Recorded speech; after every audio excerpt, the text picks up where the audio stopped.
the CEO of Toyota, got criticized severely because he wasn't moving fast enough to EV. His plan was to evolve, right? Evolution, not revolution, with hybrid. Who now is getting accolades for that strategic decision? Toyota.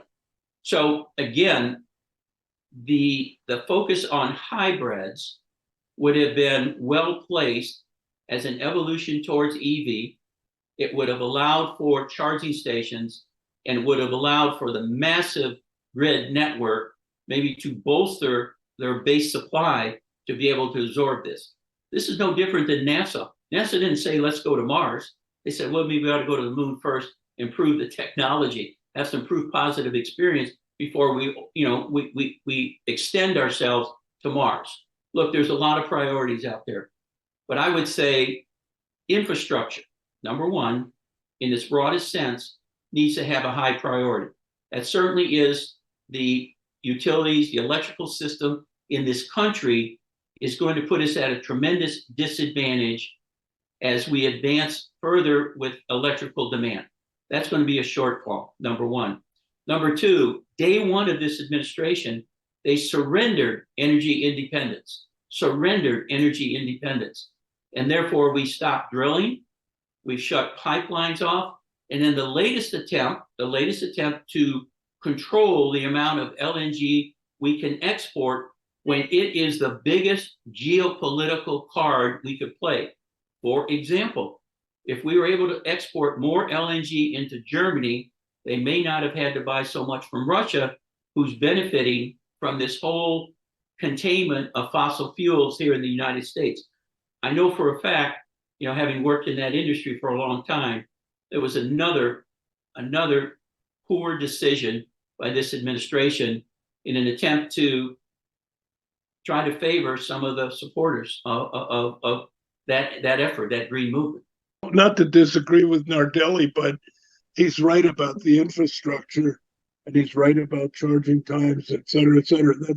And yes, it did come too soon and too fast, as I answered before. We all agreed that the EV revolution was not going to take place, and instead we have is an EV evolution. But what Bob Nardelli, who has been out of the business for a long time, obviously forgot was that hybrids did come first.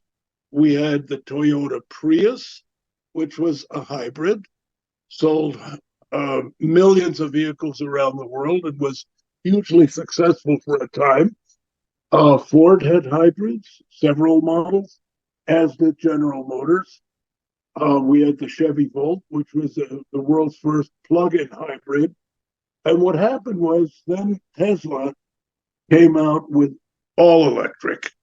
And all electric was much more appealing to the environmentally oriented people and I would say wealthy liberals with a social change mindset on both the East Coast and West Coast of the United States. And they bought Teslas like they were going out of style. So what's the solution? The solution is, weirdly enough, not we should have done hybrids first. We did do hybrids first. Then they went out of favor, and now they're back because hybrids are a way of getting Americans into an electrically driven vehicle with a range of, say, 30 to 50 miles, which is, plenty for most trips for most people. And after that, you've got a gasoline engine and an internal combustion powertrain that's going to take you on the rest of your trip, and you never run out of electricity. You can fill the tank in 5 minutes, etc. All the wonderful advantages of internal combustion. But the problem with hybrids is, as I mentioned earlier, cost. You've got an internal combustion drivetrain, a gasoline engine with all that entails, all the emission controls that are very expensive, and at the same time, you've got a lithium-ion battery pack with all the control systems, and then the two, it takes an incredible engineering effort to get the electric powertrain and the gasoline powered powertrain to work seamlessly together to where the customer can't tell whether one is operating or the other. So hybrids are wonderful. They're an in-between step, but they are expensive. However, I think for the immediate future, that's the way electrification is going to play out.